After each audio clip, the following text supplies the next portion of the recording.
अरे जितेंद्र आव्हाड बच्चा आहे, वाघाचा बच्चा आहे. सांगितलं त्यांनी ओबीसी आरक्षणाचं तत्व. खाली माना घालून बसले होते अजितदादा पवार आपलं. अरे बचडा बचडा, आमचं आणि जितेंद्र आव्हाडांचं भलेही पटत नसेल, भलेही आम्ही एकमेकाला बोलत नसेल, पण ज्याची प्रस्तावना 2 पानाची आहे आणि GR 4 ओळीचा आहे, ज्या प्रस्तावनेमध्ये एका बाजूला उज्ज्वल अशी परंपरा इतिहास सांगितलाय आणि GR मध्ये मागासलेपणाचं आरक्षण मागितलंय. हा कॉन्ट्राडिक्ट GR आहे, हा ओबीसीचं आरक्षण संपवणारा GR आहे. आणि तो जबाबदार ज्या विखे समितीला कुठलाही संविधानिक अधिकार नाही, त्या समितीनं बनवलेला हा बेकायदा GR आहे. याचा लिगल ऍस्पेक्ट शून्य आहे, पण याच GRच्या माध्यमातून ओबीसीचं आरक्षण संपवलं जाणार आहे हे मात्र ओबीसीना सांगणं मात्र. पुण्याचा चमचा तोंडात घेऊन जन्माला आलेला माणूस, कारखान्याशिवाय वायनरी शिवाय यांनी केले काय? अरे या माणसाने कधी उसाच्या दराने जितेंद्र आव्हाड बच्चा आहे, वाघाचा बच्चा आहे. सांगितलं त्यांनी ओबीसी आरक्षणाचं तत्व. खाली माना घालून बसले होते अजितदादा पवार आपलं शरदचंद्रजी पवारांचे आमदार खासदार नेते अशी बैठक करत होते. काय बोलतोय हे, काय बोलतोय हे, काय बोलतोय हे? अरे बचडा बचडा, आमचं आणि जितेंद्र आव्हाडांचं भलेही पटत नसेल, भलेही आम्ही एकमेकाला बोलत नसेल, पण ओबीसीचा वाघ आहे. अरे सक्षम सलगर नाही आमचं जुळत, त्या पवारांबरोबर आहेत म्हणून आम्हाला पटत नाही त्यांचं, पण बोलली ना ओबीसीचं आरक्षण टिकलं पाहिजे. मग उद्या पंकजाताई बोलतायत, माननीय छगनरावजी भुजबळ बोलतायत, एक एक माणसं बोलायला लागलीत आणि आम्ही 18 पगड जातीचे लोक जर एक झालो ना तर मग मात्र सगळीच बोलायला लागतील. आमच्यातली एकदा दिसली. पण हे तुमच्या आंदोलनाचं हे यश म्हणावं लागेल का? कारण तुम्ही एकाकी झुंज देत आहात. हे बघा, आता मी जर यश म्हणलं तर तुम्ही उद्या म्हणणार बघा.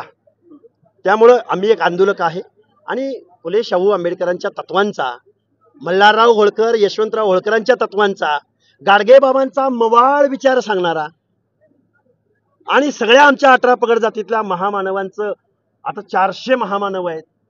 कधी कधी 2 नावं मागे येतात, 2 नावं पुढे जातात, कधी पुढे येतात कधी पुढे. गोरा कुंभार आहे, आमची चोखा मेळा आहे, आमची संत जनाबाई आहे. हा महाराष्ट्र आहे, हे समतेचं तत्व आहे.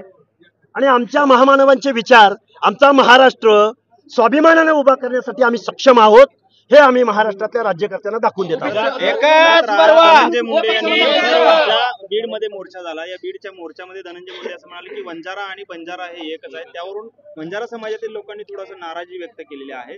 पण मग हे प्रत्यक्षात हे बघा डॉक्टर बाबासाहेब आंबेडकरांना जातीच्या संघटना बनवता आल्या असत्या ना, जातीवरनं आरक्षण देता आलं असतं ना. महामानव डॉक्टर बाबासाहेब आंबेडकरांनी कास्ट निर्माण नाही केली, क्लास निर्माण केला, क्लास. त्यामुळं जातीमध्ये भांडू नका दादा हो. तुमच्या भांडणामुळे इथल्या आमदारांनी खासदारांनी तालुक्याच्या ठिकाणी हजार कोटी रुपयाची माया गोळा केली. सत्तेमधनं पैसा आणि पैशामधनं सत्ता, आणि तुमचं पुन्हा आरक्षण गेलं बेपत्ता. ओबीसी समाज फुटून यासाठी काय नाही. सगळ्या लोकांना एकत्र आणणार. जो ओबीसी हित की बात करेगा वही देश पे राज करेगा.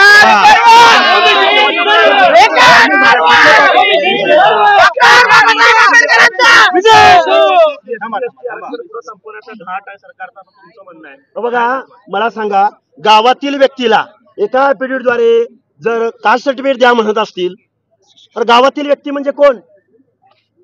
बर, नातेसंबंधातील व्यक्तीला मग कोणतं नातेसंबंध?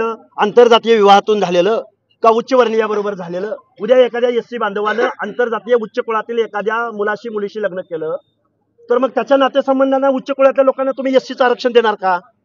त्यामुळे हा जो GR आहे हा पाण्याच्या बंबात घालण्याच्या सुमार दर्जाचा हा GR आहे की ज्याची प्रस्तावना 2 पानाची आहे आणि GR 4 ओळीचा आहे. ज्या प्रस्तावनेमध्ये एका बाजूला उज्ज्वल अशी परंपरा इतिहास सांगितलाय आणि GR मध्ये मागासलेपणाचं आरक्षण मागितलंय. हा कॉन्ट्राडिक्ट GR आहे, हा ओबीसीचं आरक्षण संपवणारा GR आहे. आणि बेजबाबदार ज्या विखे समितीला कुठलाही संविधानिक अधिकार नाही, त्या समितीनं बनवलेला हा बेकायदा GR आहे. याचा लिगल ऍस्पेक्ट शून्य आहे, पण याच GRच्या माध्यमातून ओबीसीचं आरक्षण संपवलं जाणार आहे हे मात्र ओबीसीना सांगणं माझं आहे. सुनावणीमध्ये सन्माननीय न्यायालय सामाजिक न्यायाच्या बाजूने उभं राहील. सर, विखेंवरती तुम्ही असं म्हणालात की विखेंनी जो आहे तो त्यांच्या जिल्हा परिषदेच्या सदस्यांच्या माध्यमातून बोगस ओबीसी आरक्षण देऊन त्यांना तिथे जेडपीचं सदस्य केलं, हे केलं. काय नक्की आरोप आहे आपला आणि काय केलं? अरे विखे पाटील म्हणजे सोन्याचा चमचा तोंडात घेऊन जन्माला आलेला माणूस, कारखान्याशिवाय वायनरी शिवाय यांनी केले काय? अरे या माणसाने कधी ऊसाच्या दरावर चळवळ उभी केली का? शेतकऱ्यांची नाही. पाण्याच्या प्रश्नावर एखादी चळवळ उभी केली का? नाही. दलितांच्या प्रश्नावर एखादी चळवळ उभी केली का? नाही. ओबीसीच्या आरक्षणासंदर्भात हाऊसमध्ये एखादं वाक्य बोलले का? नाही. यांना सोशल जस्टिस म्हणजे काय, ते कशाबरोबर खातात, ते आंबट का तुरट, हे या विखेंना माहित असायचं काय कारण? आणि मुख्यमंत्री महोदयानं याच विखेंना आरक्षणाच्या कृती समितीचा अध्यक्ष बनवावं. कारखाना वायनरी चालवणाऱ्या माणसाला काय संबंध विखे पाटलांचा? त्यामुळं हे बेकायदा, बेजबाबदार आणि ओबीसीचं आरक्षण संपवणारा हा कायदा आहे आणि हा आम्ही आज सार्वजनिकरित्या फाडून टाकलेला आहे.